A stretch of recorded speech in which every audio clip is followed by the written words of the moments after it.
Okay, so a term that was used on last class's activity is intramolecular force. Not to be confused with intermolecular force, which is what I will be going over on the next slide.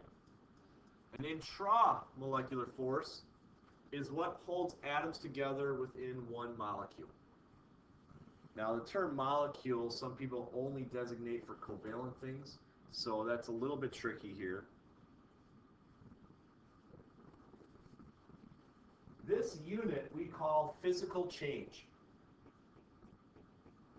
A physical change can be something as simple as water going from solid, ice, into liquid, normal water, into gas, steam. It's still H2O because you did not break its chemical bonds. You did not break its intramolecular force. Second semester, we continue with phases and a little bit of math that, and then we go over dissolving. When you put sugar in water, you make sugar water, but you could get the two separated again. You don't break bonds. A chemical change, which chemical change will be the first full unit of second semester, is when we do actually break chemical bonds. We change the identity of what is present into new things. So an intramolecular force is sometimes a term you'll hear that's just referring to bond type, more or less. So remember, you have ionic bonds, you have polar covalence, you have nonpolar covalence. I could have included on the slide metallic as well. Typically metallic, again, just one metal, free electrons in between. But really, these are the three main ones that we study. In fact, the lid that I was doing the heating on for the demonstration was made out of a metal.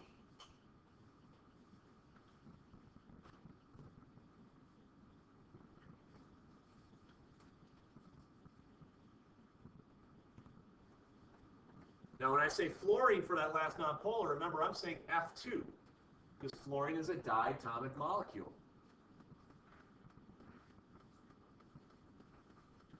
The reason why we start with a reminder of our bond types is if we can understand our bond types, we can understand why some things are held together better than others. We can determine their intermolecular force. And that's a big part of what we're going to ask you to be able to do in this class. And this is a different heading on this slide. This is intermolecular forces. This is what holds two separate molecules together.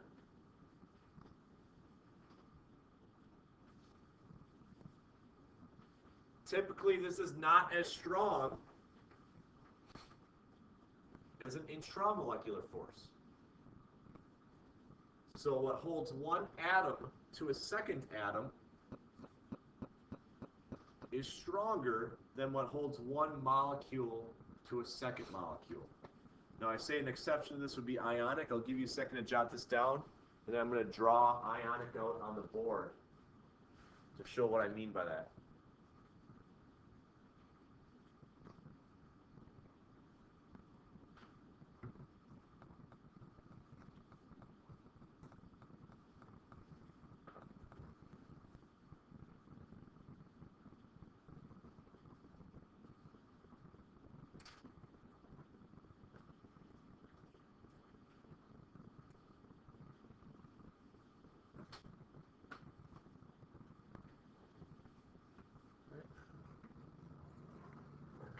Similar to what you drew on your activity,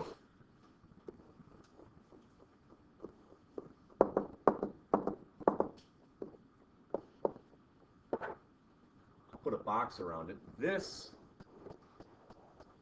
is one NaCl. Its intramolecular force is the fact that it's got a full positive, full negative due to a transfer of electrons holding it together.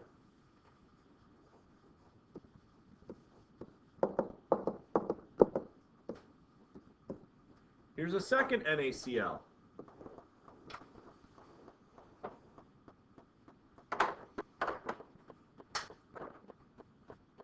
same thing that holds one Na to one Cl, opposite full charges, is what holds one NaCl to a second NaCl.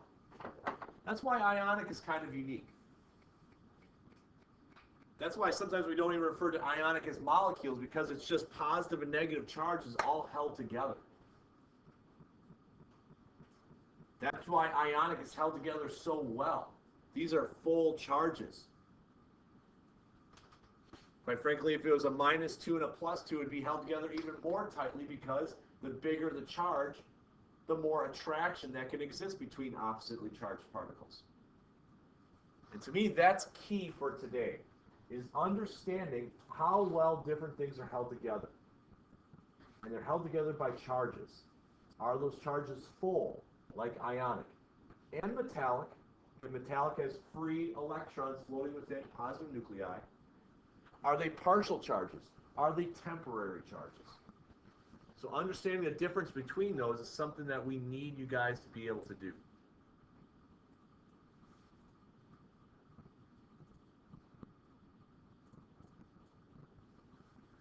If you break an intermolecular force, you are causing the title of this unit, a physical change. Typically, we think of physical changes as things that can be undone. If I melt water, I can freeze it again. If I put sugar in water, I can boil off the water and be left with a pile of sugar when I'm done. So a physical change doesn't change the identity of it. It's still the same compound, but it's not in the same phase, if you will.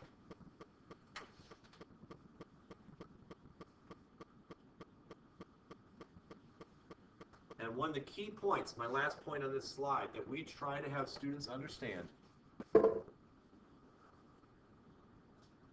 is that your bond type, your intramolecular force, determines what your intermolecular force will be.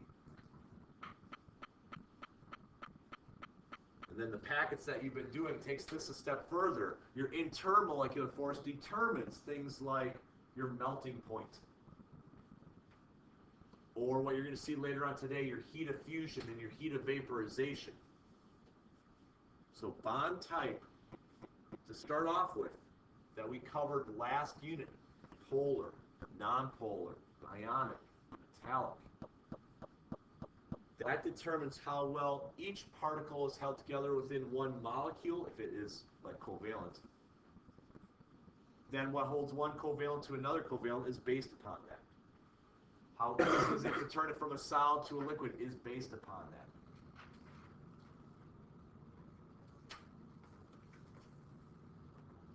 Okay. Your textbook calls it dipole interactions. We often refer to it as dipole-dipole because previous texts have referred to it that way. Again, there's little uncertainty sometimes with this vocabulary. What I want to do is go over those three types of intermolecular forces that exist within covalent compounds. Again, ionic and metallic are held together strong. We don't give a specific name for it because it's just full charges of attraction.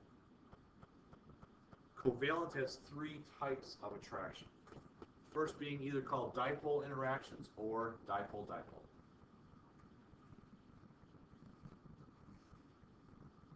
Notice my first statement is this occurs between polar molecules. Bond type determines how molecules are held together. Polar molecules have partial charges. Because they have partial charges, opposite charges can attract.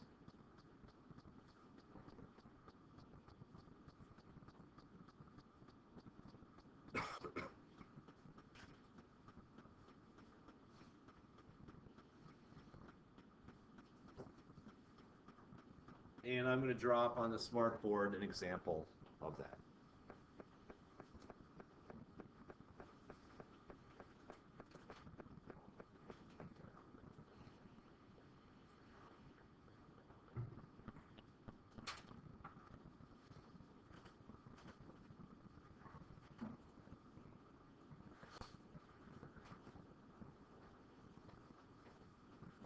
our Lewis dot drawings are not going to be going away.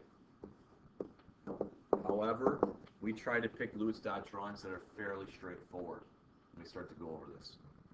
HCl is an example. Chlorine is more electronegative than hydrogen, so it is the partial negative end of the molecule. Hydrogen is the partial positive end of the molecule.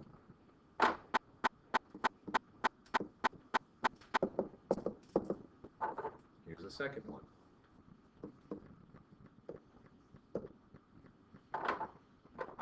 Because these are opposite charges, opposite dipoles, there is an attraction between the two.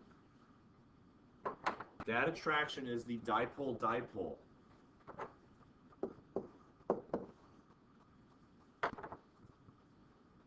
Opposite partial charges attract one another. Okay, I typically show a dotted line to represent that, unlike a full solid line represents a covalent bond. When you heat things up, the dotted line, the attraction can break apart. It would take a lot of heat to break apart a covalent bond. Not to say that you can't do that, but it would take a lot more heat than what it is just to break things apart. So there's dipole-dipole between polar bonds. Next is hydrogen bonding. Hydrogen bonding is actually just like dipole-dipole. It's a specific type. Some students ask, well, how am I supposed to know if this is hydrogen bonding or if this is dipole-dipole?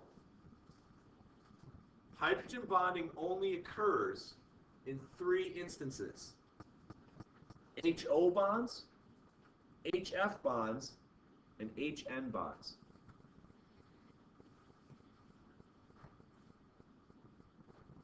The reason for this, fluorine is the most electronegative element on the periodic table. So not only is there a dipole, it's a bigger dipole. Water, the second most electronegative element on the periodic table. Now nitrogen is actually pretty close to chlorine, but nitrogen is smaller. It's got one less shell of electrons. So it also has a very big partial charge. Now there's things dealing with shape that we could get into that we don't get into in Chem 1 that also explains this. So again, it's just the stronger version. I'll do a couple examples up on the board for this one. I'll start with water because, quite frankly, we focus on water in this class. Your last unit test had water Lewis dot with partial charges. Last unit, when we gave you a quiz, had water Lewis dot with partial charges. We need you to be familiar with water more than anything else. Heck, in DNA, there's hydrogen bonding between the different nitrogen bases. You gone over that recently? Okay.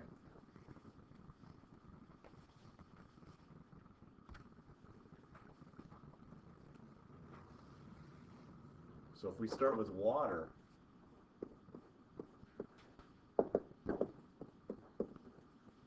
here's the structure of water. Again, I prefer this instead of the hydrogens out on the sides. This better represents what the shape of water is. Partial negative on the oxygen, partial positive on the hydrogen. How do I know that? Oxygen is the second most electronegative element on the periodic table.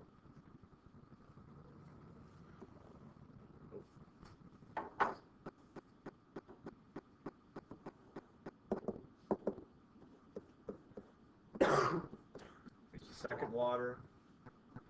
It's partial negative and partial positive as well. So what you'd have is opposite charges attracting each other.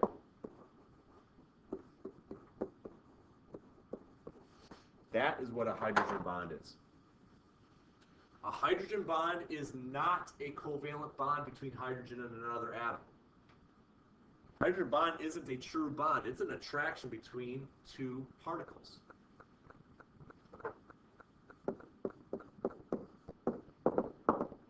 HF is another example. Fluorine is a partial negative. Hydrogen's a partial positive.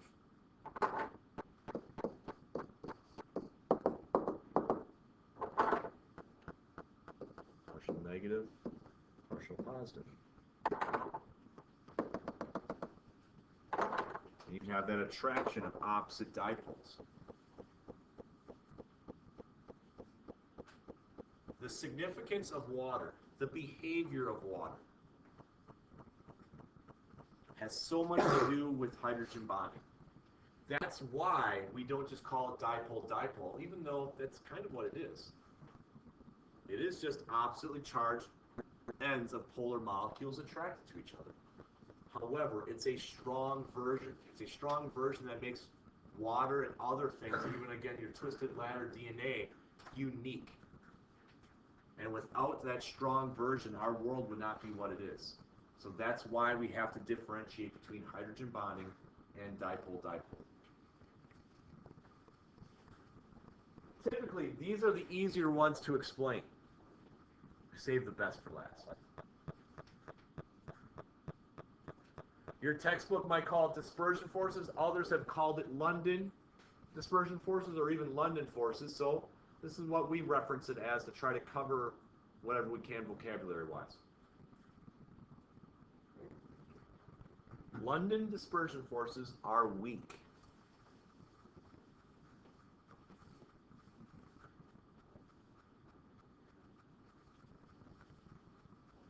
They are between nonpolar molecules is the last two words of my second bullet point. Nonpolar molecules do not have partial charges because they share electrons relatively equally. What this means is the only way they can be held together is through what's called a temporary dipole. Remember that electrons are constantly orbiting around, so at any given moment, you could create a little bit of a dipole here or there.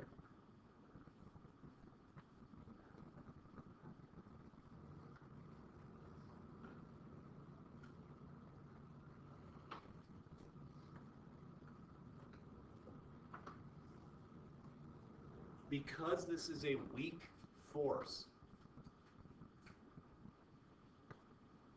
molecules that only rely on dispersion forces are not held together very well, and therefore not likely are going to be a solid. However, if it's a large molecule, it can have a lot of dispersion forces, so many that perhaps it could be held together halfway decent.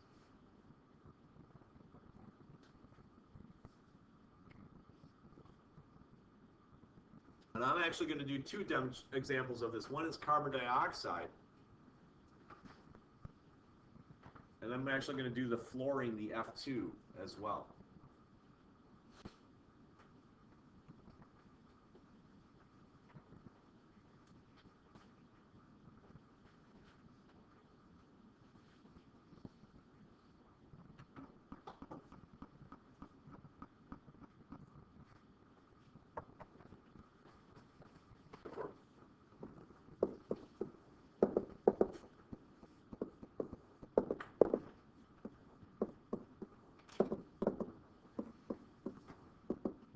Carbon dioxide is a little unusual that the carbon and oxygen are not directly next to each other in the periodic table, so it is, you'd think, slightly polar. However, one of the things that we don't really emphasize in this class is the idea that if it's the exact same on both sides, it kind of cancels out. I like this example because it shows you bonded electrons and unbonded electrons. If this is a non-polar molecule, these electrons are not necessarily stationary. They move about. In a split second, perhaps they rotate up here. During that split second, you have now created a partial positive part right there. Well, what happens if during that exact same split second, these electrons rotate up? Now you've created a partial negative segment of the neighboring molecule. And now you have opposite charges. You have a London dispersion force, a temporary dipole. The problem with this is it goes away. Because if electron rotation is what caused this to occur in the first place, they can rotate back. However, the bigger you are for a nonpolar, the more of these temporary dipoles you can have. Conversely, the smaller you are, the less you have.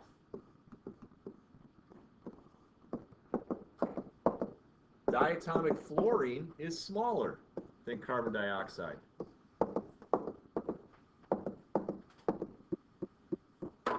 Because of that, it can't create as many of those temporary dipoles. So it's held together even weaker. Like hydrogen gas, HH, that's even smaller still. Nonpolar, barely held together. London dispersion forces, temporary dipoles, exist with all things. So water has it. HCl, like I gave you an example of, has it. Like ionic things, I believe, have some sort of London dispersion force. However, it's so weak, we kind of ignore it. We only use London dispersion forces to explain nonpolar, how they're held together. But again, they're a weak attraction, so it can't do much to help you out. I have 2 slides to go. Those slides just went over the different intermolecular forces. Why we learn about them, among other things, is to determine state of matter for something. Remember, we started this unit by talking about kinetic energy. If you are at a higher temperature, you have a higher kinetic energy. That means things are moving around faster. If they're moving faster, it's harder for them to hold together. Okay, these first 2 bullet points are things that we discussed a couple of class periods ago. But I need to put it all together right now, so that's why I'm restating it. Because if you have greater intermolecular forces, attraction between molecules, they can still hold together even if they're moving fast. Think about the salt and the ice at the beginning of class. Nice, salt remained unchanged because salt is held together by full positive and full negative charges attracting. Water melted because it's held together by partial positive and partial negative charges.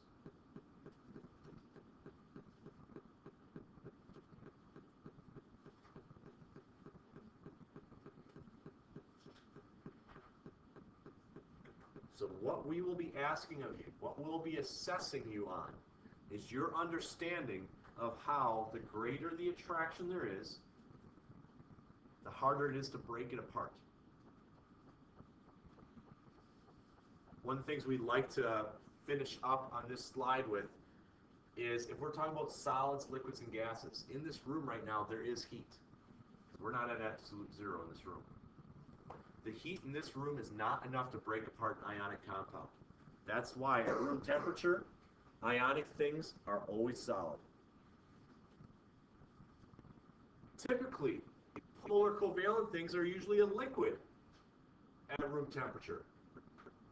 They're warm enough where they can't be held in their rigid structure like a solid, yet they're still held together. However, nonpolar things like carbon dioxide, nitrogen, N2, fluorine, F2, those are gases at room temperature because they aren't held together very well. So even the room temperature heat is enough vibration for them to break apart.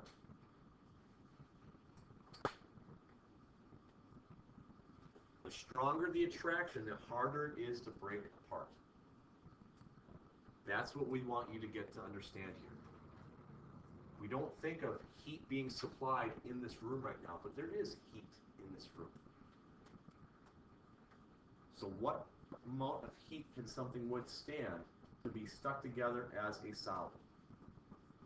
Or rather as a liquid. They're still kind of held together, but there's a flow. Or a gas. There is no attraction. Things are just flying around all over the place.